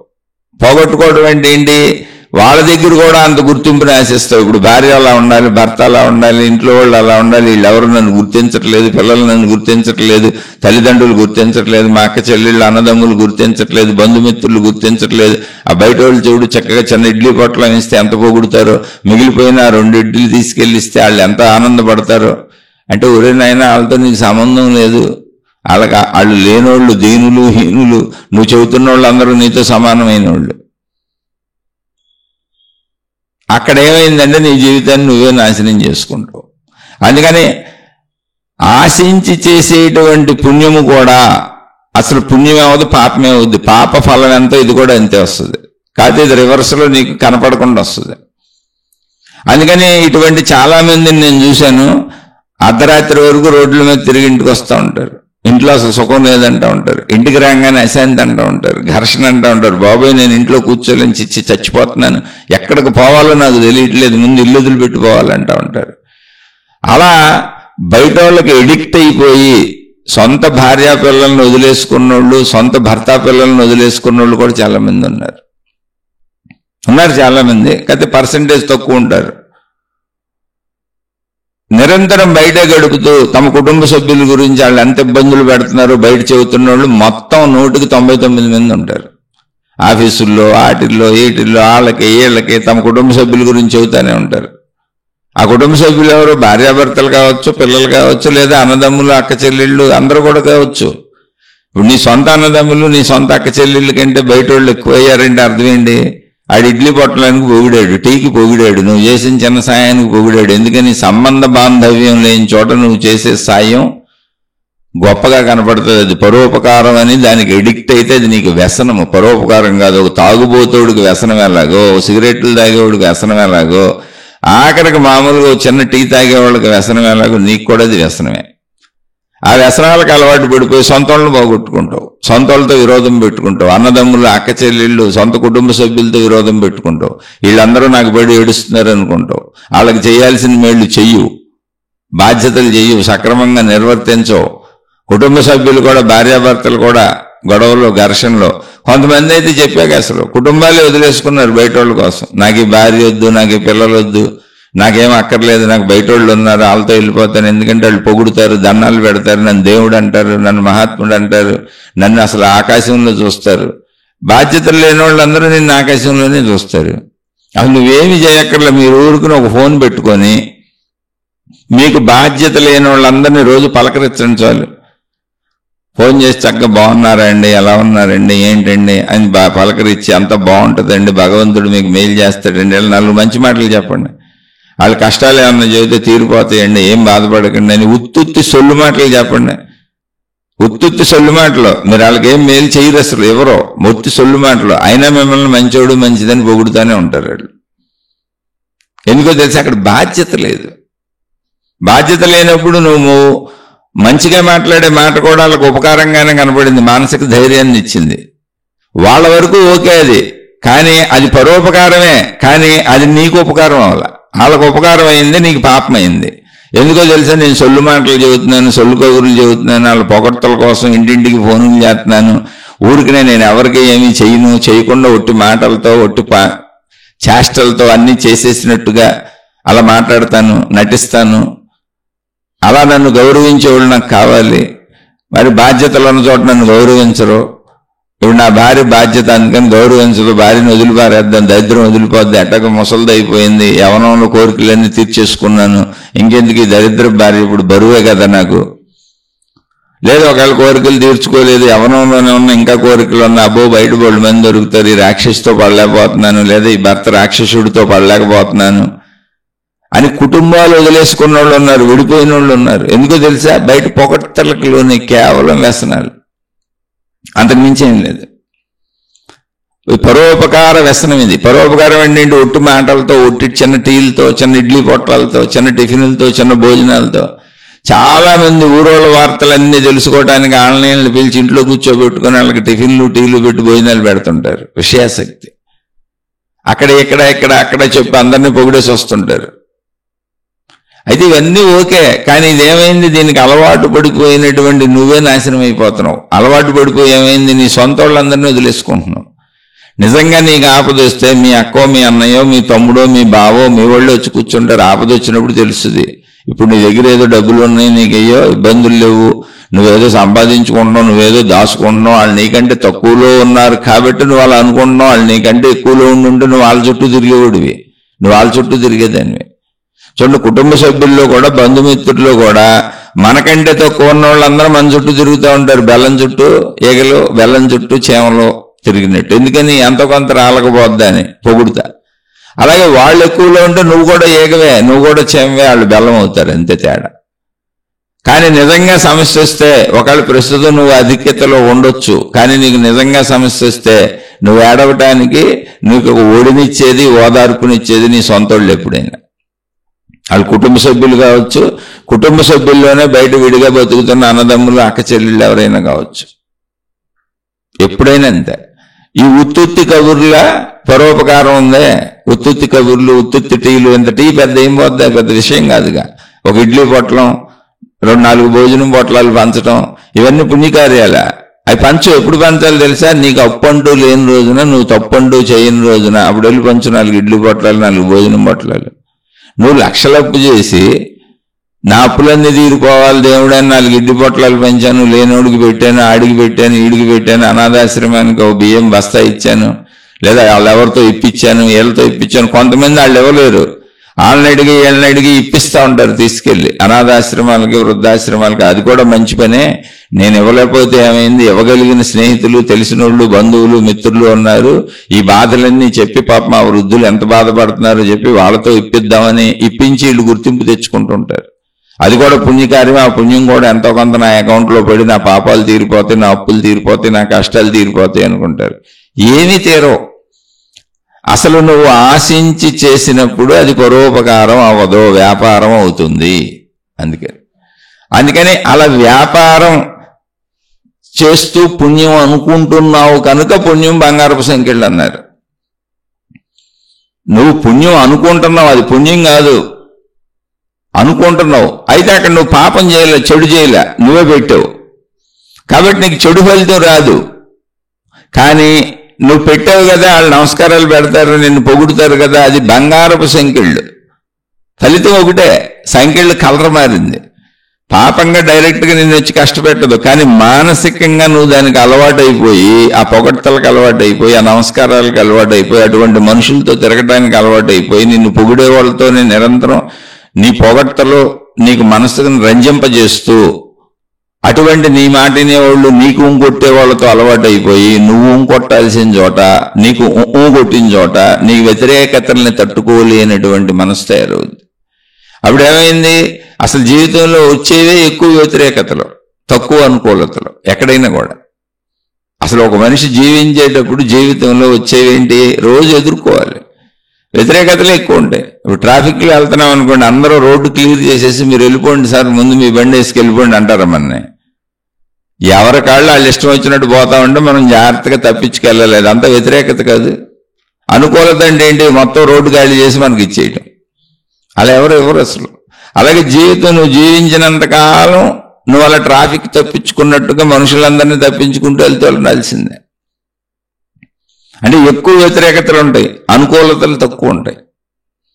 అయితే వ్యతిరేకతలు కాదు, అది లైఫ్ డ్రైవింగ్ అని అర్థం చేసుకుంటే, జీవితం ఇలాగే ఉంటుందని అర్థం చేసుకుంటే అదే జీవిత విధానం అంతే. వ్యతిరేకత కూడా కాదు అది, కానీ అలాగే ఉంటుంది. అప్పుడు ఏమైంది, పరోపకారాయ పుణ్యాయ అనేటువంటి భావనతో పాప పరిహారాలుగా కానీ, పరిహార ప్రక్రియలుగా కానీ, దోష ప్రక్రియలుగా కానీ, వాస్తు దోషాలు కానీ, జాతక దోషాలు కానీ, ఏదో ఒకటి ఏదైనా పరిహార ప్రక్రియలుగా రెమెడీస్గా నువ్వు చేసేవన్నీ కూడా ఆశించి చేసినప్పుడు వ్యాపారం అవుతాయి. కాబట్టి నువ్వు ఇప్పుడు ఈ రెమెడీ కోసం ఖర్చు పెట్టింది కూడా బొక్కైపోద్ది. ఈ రెమెడీస్ పరిహారాలకు ఖర్చు పెడతావే, అది ఎదుటోడికి ఇచ్చావు, ఆడికి మేలే జరిగింది, కానీ నీకు బొక్క అయింది. ఎందుకనంటే నువ్వు ఆశించి చేసావు, వ్యాపారం అయింది. నీకు ఎవడిస్తాడు, అక్కడ ఇచ్చేవాడు ఎవడన్నాడు, ఆల్రెడీ నువ్వు లేనివాడికి అడుక్కునేవాడికి ఇచ్చావు. ఇప్పుడు ఆ ఇచ్చేదేదో పోనీ నీలాంటి స్నేహితుడికి ఇచ్చావనుకో, ఓ స్నేహితుడికి టీ తాగిచ్చామనుకోండి, మనతో సమానమైన వాడికి, వాడు ఇంకోసారి తాగిస్తాడు. మనకంటే తక్కువ వాడికి టీ తాగిచ్చామని వాడు ఎప్పుడు నీ టీ కోసం ఎదురు చూస్తూ ఉంటాడు తప్ప నీకెప్పుడు తాగిస్తాడు. మరి ఆశించి ఇచ్చేటప్పుడు ఎవరికి ఇవ్వాలి, ఒకవేళ ఆశించిస్తున్నావు ఎవరికి ఇవ్వాలి, నీతో సమాన హోదా కలిగి ఇవ్వగలిగిన వాళ్ళకి ఇవ్వాలి. అప్పుడు వాళ్ళు తిరిగి నీకు ఇవ్వగలుగుతారు. అప్పుడు అసలు నువ్వు నీతో సమాన హోదా కలిగిన నీ దగ్గర ఎందుకు తీసుకుంటాడు, నీ దగ్గర అసలు తీసుకోడుగా, ఆడికేం కర్మ పెట్టింది నీతో సమానమైన వాడికి. అందుకని నువ్వు ఇచ్చేది ఎప్పుడు ఎవరికి ఇస్తావు, లేనోళ్ళకి, హీనులకి, దీనులకి, ఇలాంటి వాళ్ళకి ఇస్తావు. ఇచ్చినప్పుడు వాళ్ళు నీకు తిరిగి ఎలా ఇవ్వగలరు, అసలు నీకు ఎలా వస్తుంది. పరిహార ప్రక్రియలన్నీ ఇలాగే ఉంటాయి చూడండి. కాబట్టి నీకు వచ్చేది ఉండదు. ఇచ్చాను అనుకొని వస్తుంది అనుకొని ఎదురు చూస్తూ ఆ ఇచ్చింది కూడా పోగొట్టుకుంటావు. ఇప్పుడు ఆ అప్పులకి ఇది కూడా కలుస్తుంది వెళ్ళి, మళ్ళీ ఆ తప్పులకి ఇది కూడా కలుస్తుంది మళ్ళీ నువ్వు ఎదురు చూస్తూ నిరాశ నిస్పృహలకు లోనయ్యి దేవుళ్ళను మార్చేస్తావు, గురువులను మార్చేస్తావు, మతాలను మార్చేస్తావు, సాధన పద్ధతులు మార్చేస్తావు. లేకపోతే ఇది కాదు, ఈ పూజ కాదు, ఇంకో పూజ చేయాలంటావు, ఈ యాగం కాదు, ఇంకో యాగం చేయాలంటావు. అబ్బెబ్బాయి నేను మన జాతకాలు చూసాను కాదు, ఈసారి వాస్తు చూడాలంటావు. అబ్బెబ్బాయి మొన్న వాస్తులు జాతకాలు అన్నీ అయిపోయినాయి కానండి, అది కాదు అసలు నవరత్నాలు ఉంగరం పెట్టాలంటావు. మళ్ళీ దానికోసం అప్పు చేసి అదుకుంటావు. ఏదో రంగురాళ్ళు వెనకబడతావు, తాయెత్తులు వెనకబడతావు, తాళ్ళు వెనకబడతావు, ఒకటి మారుస్తూ ఉంటావు అంతే. అప్పుడు ఏమైంది, అది పరోపకారం అనుకుంది. నువ్వు తాయెత్తు కొన్నప్పుడు పరోపకారమే జరిగింది, ఎందుకంటే తాయెత్తు అమ్మినాయనికి డబ్బులు వెళ్ళినాయి. ఈ తాయెత్తు నాకు ఏం చేయట్లేదు, రోజు ఏం చేస్తుంది అని ఎదురు చూసి నీ బుర్రపాటు చేసేసుకుంటుంటావు. అదంతా నీకు పాపం అయిపోయింది. అందుకని ఆశించి చేసేటువంటి పరోపకారము పాపమే, అది పాపాన్నే ఇస్తుంది. ఎందుకని ఆశించి ఎదురు చూపు ఉంది అక్కడ. ఆశిస్తున్నంతసేపు కష్టమే ఉంటుంది, బాధే ఉంటుంది, ఇంకా రాలేదేంటి నా అన్నీ తీరలేదేంటి అని మళ్ళీ కొత్త ఇంటికి వెళ్తా ఉంటా. ఇదేమి లేదు, ఎర్రని పెట్టి చేపలు పడదామన్న ప్రయత్నం. అందుకని జాగ్రత్తగా అర్థం చేసుకోండి. బంగారపు సంఖ్యళ్ళు, ఇనప సంఖ్యళ్ళు అంటే అర్థం ఏంటంటే, ఇనప సంఖ్యళ్ళేమో నువ్వు చేసినటువంటి తప్పులు ఫలితాలు అనుభవించేయటం. బంగారపు సంఖ్యళ్ళు అన్నప్పుడు అర్థం ఏంటంటే, నేను పరోపకారాన్ని ఆశించి చేసినప్పుడు, నాకు లాభం రావాలని చేసినప్పుడు, నేను ఎవరికైనా మేలు పరోపకారం చేసినప్పుడు, ఆ పరోపకారం ఎవరికి చేస్తాను, ఖచ్చితంగా నాకంటే తక్కువ వాళ్ళే పరోపకారం తీసుకుంటారు, నాకంటే ఎక్కువ వాళ్ళు తీసుకోరు. ఒకవేళ నాకంటే ఎక్కువ వాళ్ళకి ఎప్పుడన్నా అవసరమై తీసుకున్నారు, నాతో సమానమైన వాళ్ళు నాకంటే ఎక్కువ వాళ్ళు తిరిగి చెల్లించేస్తారు. అది నీకు తిరిగి వచ్చేస్తుంది, సమయం అయిపోద్ది. కాకుండా నాకంటే తక్కువ వాళ్ళకి చేస్తాను, సహజంగా దీనులు హీనులు తక్కువ వాళ్ళకి చేస్తాను, వాళ్ళు నీకు తిరిగి ఎలా ఇవ్వగలరు, అసలు ఇవ్వలేరు కదా.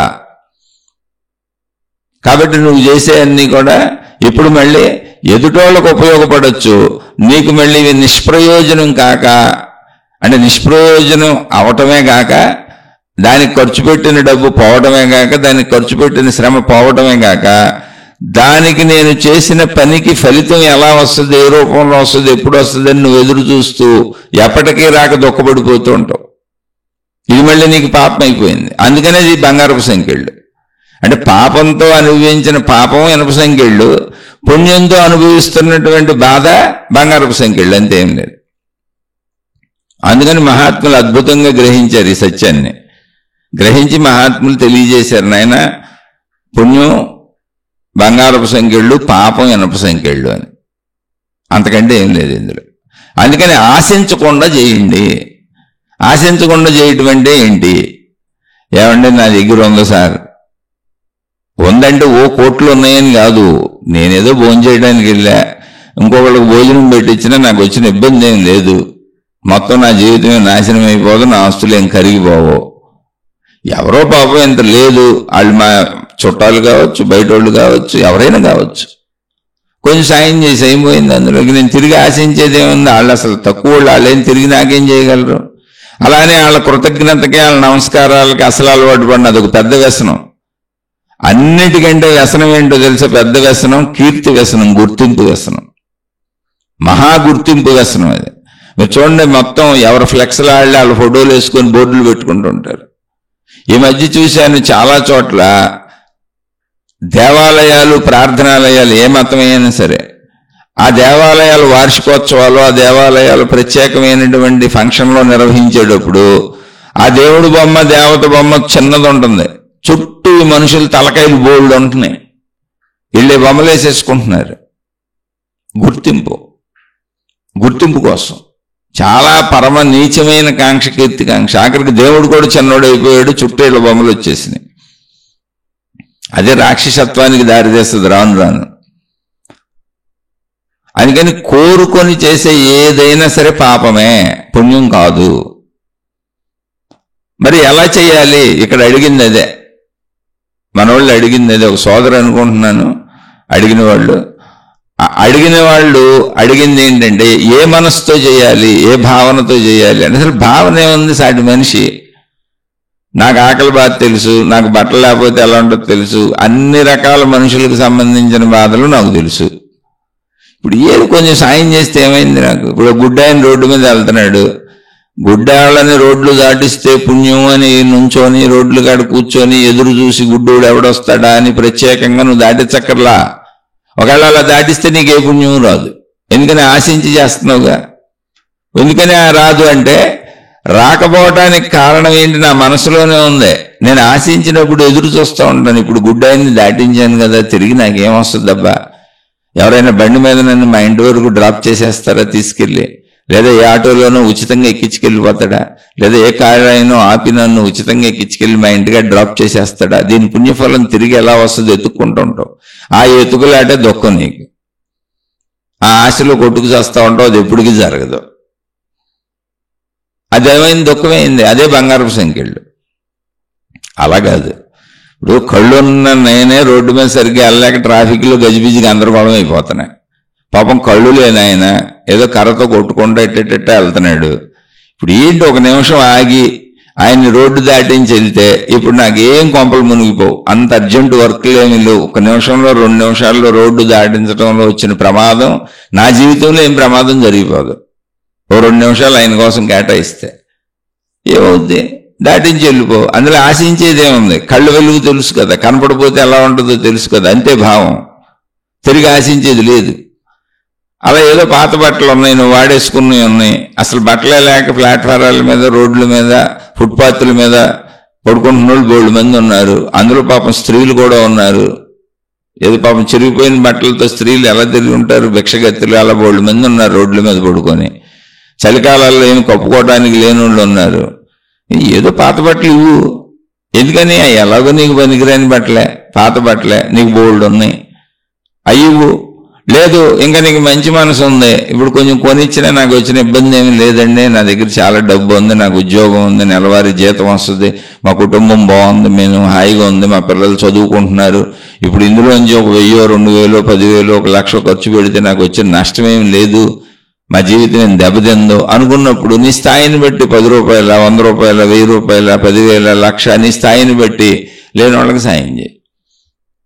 అది సాయం అని నువ్వు అనుకోబాక అసలు. ఎందుకని ఆ కష్టం నాకు తెలుసు. ఒక మనిషికి అన్ని సమకూరపోతే ఎలా ఉంటుందో ఆ బాధ నాకు తెలుసు. దానికోసమే నేను ప్రయత్నించి వృత్తి వ్యాపార ఉద్యోగాలు చేసి నా కుటుంబాన్ని పోషించుకుంటూ నన్ను నేను పోషించుకుంటున్నా. ఆ బాధ నాకు తెలిసే కదా ఇన్ని చేస్తున్నాను. వాళ్ళకి దొరకలా నాలాంటి అవకాశాలు, వాళ్ళకి డబ్బు వచ్చే అవకాశం లేదు. పోలే ఏదో నేను కొంచెం ఇస్తే ఏం పోయింది అని మనిషిని మనిషిగా గుర్తించివు, వాళ్ళ యొక్క ప్రాబ్లంను గుర్తించివు. నీకు లాభం వస్తుందని ఇవ్వకు, నేను ఇస్తున్నానని ఇవ్వకు, వాళ్ళ నమస్కారం కోసం ఇవ్వకు, వాళ్ళ పొగడ్త కోసం ఇవ్వకు. అలాగే ఇంటికి ఎవరైనా వచ్చారు, అసలు ఇవ్వటం కూడా చూడండి, వదిలేయండి. అది మళ్ళీ దాన ధర్మాలు వదిలేయండి, సహాయం చేయటాలు వదిలేయండి. మన ఇంటికి ఎవరన్నా మన వాళ్ళే వచ్చారు, మనం ఎవరి ఇంటికన్నా వెళ్తే ఎవరన్నా మన ఇంటికి వస్తూనే ఉంటారుగా. ఇంటికి వచ్చిన మనుషులు ఆ టైంకి దాహం అవుతుంది కాబట్టి మంచినీళ్ళు, నేను మంచినీళ్ళు తాగుతాను కాబట్టి, నువ్వు టీ తాగే టైంకి వచ్చి నేను టీ తాగుతున్నాను కాబట్టి ఒక సంస్కారంగా సభ్యతగా టీ తాగుతారా, కాఫీ తాగుతారా అడుగు, అది సంస్కారం, సభ్యత. భోజనం టైంకి వస్తే అయ్యో భోజనం చేయలేదేమో భోజనం చేయండి అని చెప్పి అది సభ్యత, సంస్కారం. అంతే తప్ప వాళ్ళకి లేక కాదు, నువ్వు మేలు చేయటం అసలు కాదు. అది దానివల్ల నీకు పుణ్యము రాదు, పాపము రాదు, ఆత్మతృప్తి వస్తుంది. అయ్యో నేను టీ తాగేటప్పుడు నాలాంటి మనిషి వచ్చినప్పుడు దాసేసుకు తాగితే నాకు లోపల తెలియదు నేను సన్నాసినని. నేను భోజనం చేసేటప్పుడు మనుషులు వస్తే, చాలా మంది భోజనం చేసేటప్పుడు మనుషులు వస్తే ఎంతసేపు అయినా మాట్లాడుతూ ఉంటారు కానీ భోజనానికి వెళ్ళరు. ఎందుకంటే వీళ్ళని భోజనాన్ని చేయమని అనాల్సి వస్తుందని. చాలా మంది ఇళ్ళకి టీ టైంకి టిఫిన్ టైంకి ఎవరన్నా మనుషులు వస్తే ఇప్పుడు వీళ్ళు టీలు టిఫిన్లు మానేస్తారు వాళ్ళు వెళ్ళేవరకు, ఎందుకంటే వాళ్ళకి టీ టిఫిన్లు ఇవ్వాల్సి వస్తుందని. ఇంకా చాలా మంది ఊళ్ళో వెళ్ళి, ఏదైనా ఊర్లో వెళ్ళి తెలిసిన వాళ్ళు ఇళ్ళకి వెళ్ళిపోతుంటారు, టీలకి టిఫిన్లకి భోజనాలకి. ఆ ఖర్చు ఎందుకు, మనకు ఖర్చు ఎందుకు, వాళ్ళ ఇంట్లో తినేద్దామని. ఎంత దారుణం అండి ఇవన్నీ. అవన్నీ పాప ఫలాలే, అవన్నీ పాపాన్ని వేస్తాయి. ఎందుకని నీ మనసులో నీకు తెలుస్తుందిగా, నేను టీ కోసం, టిఫిన్ కోసం, భోజనం కోసం వాళ్ళ ఇంటికి వెళ్ళిపోయానని, లేదా వాళ్ళకి టిఫిన్ పెట్టాల్సి వస్తుంది, టీ పెట్టాల్సి వస్తుందని మా ఇంటికి వచ్చినా కూడా మాట్లాడకుండా కూర్చున్నానని, నేను కూడా చేయకుండా కూర్చున్నానని. ఆ కూర్చోవటమే పాపం, అదే పాప ఫలం. అదే నీ మనసులో నీ మనసుని పాడు చేసేసి నాశనం చేసేసి నిన్ను ఒక లోభిని చేసేస్తూ ఉంటుంది. లోభి అయినప్పుడు ఏమైంది, కుటుంబ సభ్యులతో కూడా మళ్ళీ అలాగే వ్యవహరిస్తావు, ఇంట్లో ఉన్న వాళ్ళందరితో కూడా లోభత్వంతోనే వ్యవహరిస్తావు. ఎక్కడో చోట ఈ లోభత్వం నీకు అన్ని చోట్ల బయటపడతా ఉంటుంది. మనుషులందరితోనూ నీకు ఏదో ఒక రకమైన విరోధం, అశాంతి ఉంటుంది. ఎందుకని నీ వలన వాళ్ళకి శాంతి ఉండదు కాబట్టి వాళ్ళు తిరిగి నీకు శాంతిని ఎవరో, వాళ్ళు సొంతోళ్ళు కూడా కావచ్చు. అందుకని సహజంగా ఏదైనా టైంకి ఇంటికి వచ్చారు, మనకేదో ఉన్న దాంట్లో మనం ఏం తాగుతున్నామో అది పెట్టండి, ప్రత్యేకతలు ఏమి అక్కర్లా. మనం ఏం తింటున్నామో అదే పెట్టండి. అది పెట్టామని అసలు ఎందుకు అనుకుంటున్నారు? భోజనం టైంకి వచ్చారు, భోంచేయమన్నాం, అది పెట్టడం ఎందుకయింది? వాళ్ళేం లేక రాలేదే, పలకరించడానికి వచ్చారు, ఏదో పని మీద వచ్చారు. అక్కడ అసలు ఏ భావన వద్దు. మనలాంటి మనుషులు అది భోజనం టైము కాబట్టి వాళ్ళు మన ఇంట్లో ఉన్నారు కాబట్టి అడిగామంతే. అలాగే మనలాంటి మనుషులు అది టిఫిన్ టైము, టీ టైము, మన ఇంట్లో ఉన్నారు కాబట్టి అడిగామంతే, టీ పెట్టామంతే. అలాగే ఎవరికైనా సహాయాలు చేసేటప్పుడు, ఎవరికైనా ఎటువంటి సహాయమైన, డబ్బు కావచ్చు, మాట కావచ్చు, ఏదైనా కానీ సహాయాలు చేసేటప్పుడు వాళ్ళ ఎదుట వాళ్ళ అవసరాన్ని గుర్తించి, వాళ్ళ బాధను గుర్తించి చేయండి. తిరిగి నాకు వస్తుందని చేస్తే అది పాపమే అవుతుంది. ఎదురు చూస్తూ కూర్చుంటారు కనుక అలా తిరిగి ఆశించి, అంటే ఎవరికైనా ఉపకారాన్ని, అంటే ఎవరికైనా నమస్కారం పెట్టడం కానీ, ఎవరికైనా ఉపకారం చేయడం కానీ, ఎవరితోనైనా మంచి మాట మాట్లాడటం కానీ, ఎవరితో అయినా పలకరించి ఫోన్లు చేసి మాట్లాడటం కానీ, అన్నీ ఆశించి ముందు ప్లాన్డ్గా వీళ్ళ వల్ల మనకు లాభం ఉంటుందని చేసేవాళ్ళు అందరూ కూడా తిరిగి పాపాన్నే పొందుతారు. తిరిగి పాపాన్ని పొందడం అంటే ఏంటి? బంగారపు సంఖ్యలు వేసుకుంటున్నారు. ఎందుకని? వాళ్ళ వలన మాకు ఏదో ఒక మేలు జరుగుతుంది, ఆ మేలు కోసం మేము వాళ్ళతో మంచుకుంటున్నాం తప్ప వాళ్ళు మనుషులని, వాళ్ళకి అవసరాలు ఉంటాయని, వాళ్ళు కూడా మనలాంటి మనుషులే అని ఎటువంటిది ఆశించకుండా మంచుకుంటున్నాం. మేము మాకు మేలు జరుగుతుందని మంచుకుంటున్నాం కాబట్టి మేము మేలు ఎత్తుక్కుంటుంటాం. ఇప్పుడు వీళ్ళతో ఇంత మంచిగా ఉన్నాం, మాకేం మేలు జరిగింది అని ఎత్తుక్కుంటూ ఉంటాం. ఆ ఎత్తుక్కోవటమే పాపం, అదే బంధం. ఎందుకని నీకు మేలు జరగదు అసలు. నువ్వు ఆశించి చేసినప్పుడు అది వ్యాపారం అవుతుంది. నువ్వు ఆశించి చేసినప్పుడు అది వ్యాపార సంబంధమే అవుతుంది. వ్యాపారంలో నీకు లాభం ఎందుకు ఇస్తాడు? ఎదుటోడే లాభం పుచ్చుకుంటాడు. వ్యాపారంలో ఎదుటోడు తెలియగలడు కదా. వ్యాపారం ఎప్పుడు ఇద్దరి మధ్య జరుగుద్ది, ఎదుటోడు తెలియగలడు కదేంటి. అలా నువ్వు ఆశించి చేసేది నీ అంతరంగంలోనే దుఃఖం అవుతుంది. కాబట్టి ఎలా చేయాలి అని మన సోదరు అడిగినప్పుడు అసలు ఆశించకుండా చేయంతే. ఆశించకుండా అంటే ఏంటి? నీ దగ్గర ఉంటే చేయి, లేకపోతే చేయబాక. అసలు నువ్వు పెట్టగలిగితే పెట్టు, లేకపోతే పెట్టబాక. నువ్వు ఎంతగా పెట్టగలవో అంతే పెట్టు. అప్పులు చేసి అసలు పెట్టబాక. అసలు తప్పుడు సహాయాలు అయితే అసలు చేయబాక. పొరపాటు సహాయాలు అయితే అసలు చేయబాక. అవి మంచికి సహాయాలు కాకపోతే అసలు చేయబాక. ఇప్పుడు తాగుబోతాడు ఏమండి, తాకపోతే నాకు నరాలు వణికిపోతున్నాయి అంటే నువ్వు తాగుడికి రోజు డబ్బులు ఇస్తున్నావు అనుకో, ఆయన్ని చంపడంలో నీ పాత్ర ఉంది. ఓ సిగరెట్ లోడికి డబ్బులు ఇస్తున్నావు అనుకో, దాంట్లో నీ పాత్ర ఉంది.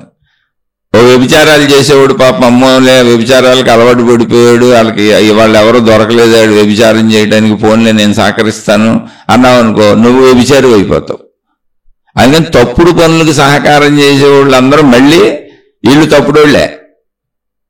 ఏదైనా సహాయం అది మంచిదై ఉండాలి, మంచి పని అయి ఉండాలి, మంచికి అయి ఉండాలి. ఆ మంచి సహాయాలు చేయటం కూడా ఎదుటి వాళ్ళ పరిస్థితి చూసి అయ్యో అటువంటి పరిస్థితుల్లో ఉన్నారు, నేను కూడా మనిషినే కదా, ఆ బాధలు నాకు తెలుసు కదా అని వాళ్ళ పరిస్థితికి చెయ్యి. అంతే తప్ప ఆశించి చెయ్యకు. ఆశించి చేస్తే ఏమవుతుంది? ఆకాశం నుంచి ఊడిపడేది ఏమీ లేదు. ఆశించావు గనక నీ హృదయం ఎదురు చూస్తూ ఉంటుంది, నిరంతరం ఎదురు చూస్తూ ఉంటుంది. ఇప్పుడు నేను ఆశించి చేశాను, చేయటం అయిపోయింది, మరి నాకు వచ్చేది ఏమొస్తుంది? అందుకే రెమెడీస్ చేసేవాళ్ళు, ఈ రెమెడీస్ గురించి ప్రయత్నించేవాళ్ళు వీళ్ళని వదిలాళ్ళు అలా వెళ్తానే ఉంటారు. బోల్డ్ మంది చుట్టూ ఎవరు కనపడితే వాళ్ళకి దండం పెడతారు. ఇటు వెళ్ళి మా గురువు గారని ఆ గురువుకి దండం పెడతారు. ఇటు వెళ్ళి సిద్ధాంతి గారు మా సిద్ధాంతి గారని ఆయనకి దండం పెడతారు. ఇటు వెళ్ళి మా జ్యోతిష్యుడు గారని ఈయనకి దండం పెడతారు. ఇటు వెళ్ళి మా ఆఫీసర్ మా ఐఏఎస్ అని వీళ్ళకి దండం పెడతారు. అలా ఎవడు కనపడితే ఆడికి ఎంతమంది ఉంటే పనులు అవుతాయి అంటే అంతమందికి దండాలు పెడతానే ఉంటారు. ఏంటి? పనులు అవటం కోసం. ఏమంటే ఆ దండాలకు పనులు అవో. ఎంతమందికి దండాలు పెట్టి పని కోసం పెడుతున్నానని నీ హృదయంలో నీకు తెలుసు కదా. అందుకని నీ హృదయం క్షుద్రమైన బాధకు లోనవుతూ ఉంటుంది. ఎందుకని? అది పని అవ్వటం అనే ఫలితాన్ని ఆశిస్తుంది. అక్కడ ఆ ఫలితం వచ్చి సావదు కదా. ఈ ఆశించి చేసే వ్యాపారానికి ఎందుకు వస్తుంది? అందుకని దుఃఖం వస్తూ ఉంటుంది. ఒకవేళ నిజంగా మనం ఎలాంటప్పుడు అప్పుడప్పుడు మనకు ఫలితాలు రావచ్చు, మంచి ఫలితాలు రావచ్చు. ఎందుకంటే మంచి వాళ్ళకి ఎవరికైనా చేసినప్పుడు మంచి ఫలితం కూడా జరగచ్చు. కానీ ఇలా అడగటం, కోరుకోవటం, నిరంతరం ఫలితాలు తీసుకోవటం, వాళ్ళ నుంచి మేలు పొందటం, అవసరమైనప్పుడే ఆ మంచోళ్ళు గుర్తు రావటం, అవసరమైనప్పుడే మంచోళ్ళకి నమస్కారాలు పెట్టడం, అవసరమైనప్పుడే మంచోళ్ళకే మేలు చేయటం, అవసరమైనప్పుడే ఆ మంచోళ్ళని మీరు మంచోళ్ళు దేవుళ్ళు అంటాం, ఇలాంటివి గుర్తు చేసుకుని అవసరమైనప్పుడే వాళ్ళ చుట్టూ తిరుగుతున్నాం అనుకో, మన మనసు ఒక వ్యసనానికి అలవాటు పడిపోయింది. తాగుబోతులాగా, తిరుగుబోతులాగా. ఇప్పుడు అవసరం రాగానే ఎంతమంది ఉన్నారో అంతమంది దగ్గరికి వెళ్ళిపోతాయి. గురువులు, తాయెత్తులు, తాళ్ళు, జాతకాలు, జ్యోతిష్యులు, మంచోళ్ళు, దీవించేవాళ్ళు, వీళ్ళందరి చుట్టూ తిరిగేసి దండాలు పెట్టేద్దాం. మనకు అవసరం తీరిపోద్ది. ఎలాగో తీర్చేసుకుందాం. వాళ్ళ చుట్టూ తిరిగే బాధ అలా తీర్చేసుకుందామన్న బాధే నీకు ఎక్కువైపోయింది. అదే బంగారపు సంఖ్యలు. అది అన్నిసార్లు తీరదు. ఎప్పుడన్నా ఒకసారి తీరచ్చు, 2 సార్లు తీరచ్చు. నువ్వు నిజాయితీగా చేయింది ఏది నీకు తీరదో. 1-2 సార్లు తీరింది కూడా ఎదుటి వాళ్ళ యొక్క మంచితనం చేత, ఎదుటి వాళ్ళ హృదయంలో ఉన్నటువంటి నిర్మలత్వం చేత జరగచ్చు, చేయొచ్చు. వాళ్ళు నీకు మేలు చేయొచ్చు. కానీ ఎప్పుడు అన్ని కాలాల్లోనూ జరగదు. ఆశించి చేసే వాళ్ళకి ఎప్పటికీ కూడా బంగారపు సంఖ్యలే దుఃఖమే. పాపం డైరెక్ట్గా వచ్చి కొట్టింది, లాగ్ గోప మీద కొట్టింది. పుణ్యం నువ్వు జారిపడేలా చేసింది అంతే, అంతకంటే. అదేంటంటే నేను జారిపడేలా చేసినప్పుడు మహిమ అవుతుంది కదండి. పాపం అంటే నేను ఎదుటోడు గోప మీద లాక్ కొట్టా, ఆడు నన్ను తిరిగి లాక్ కొట్టేశాడు, సమయం అయిపోయింది, అక్కడే మహిమ లేదు, పాపం అది. పుణ్యం నేను జారిపడేలా చేసిందంటే అర్థమయ్యేలా చెబుతానండి. ఇప్పుడు పుణ్యం నేను ఆశించి చేశా. ఇప్పుడు ఏదో నాకు నివారణోపాయం చెప్పారు, ఏదో దాన ధర్మాలు చేస్తే తగ్గుద్దని చెప్పారు, ఏదో దాన ధర్మాలు లేదా మంచి పనులు చేస్తే నాకు కలిసి వస్తుందని చెప్పారు. అప్పుడు నేను పుణ్యకార్యాలు నాకు కలిసి రావటం కోసం ఆశించి చేశా. ఓకే, బాగానే ఉంది, పుణ్యకార్యాలు చేశాను, కానీ ఎత్తుక్కుంటున్నా నాకు ఎలా వస్తుంది, తిరిగి ఎలా వస్తుంది, నేను ఆశించి చేస్తున్నానే, ఆశించాను కదా, నేను ఆశించింది వస్తుందా రాదా అన్నప్పుడు నా మనసు నా మైండ్ పరధ్యాసలోకి వెళ్తాయి. ఏకాగ్రత ఉండదు. ఇప్పుడు నడుస్తున్న దాని మీద, ఇప్పుడు చేస్తున్న దాని మీద, ఇప్పుడు డ్రైవ్ చేస్తున్న దాని మీద, ఇప్పుడు నడుపుకుంటున్న దాని మీద, ఇప్పుడున్న వృత్తి వ్యాపార ఉద్యోగాల మీద, ఇప్పుడున్న కుటుంబ సభ్యుల మీద, ఏ పని అయితే ఆ పని, దాని మీద ధ్యాస తగ్గుద్ది. అప్పుడేమవుద్ది, ధ్యాస తగ్గి నడుచుకుంటూ వెళ్ళామనుకో జారి పడతావు. అక్కడే నీళ్ళు ఉంటే చూసుకో, జారి పడిపోతావు, నడుము విరిగిపోద్ది.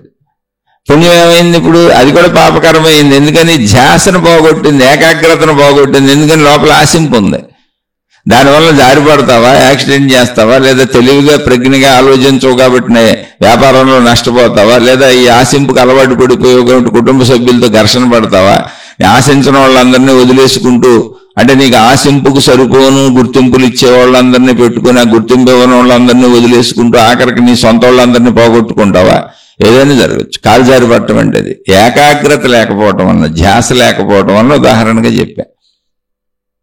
ఆశించకుండా చేసావనుకో, ఇప్పుడు ఎవరో రోడ్డు మీద కనపడ్డారు, వెళ్తున్నాం, బాబు అన్నం తినలేదు అన్నారు, అయ్యో బలివుడు ఉండని చెప్పాం, అక్కడేదో హోటల్ ఉంది, నాయన హోటల్లో తింటావా లేదా ఇడ్లీ పొట్లం కొనేమన్నా అని అడిగాం, బాబు కొనిచ్చేయండి పొట్లం, ఇక్కడ తింటాను చెట్టు కింద కూర్చొని, అక్కడ దాకా రాలేను నడవలేను అన్నాడు ముసలాయన.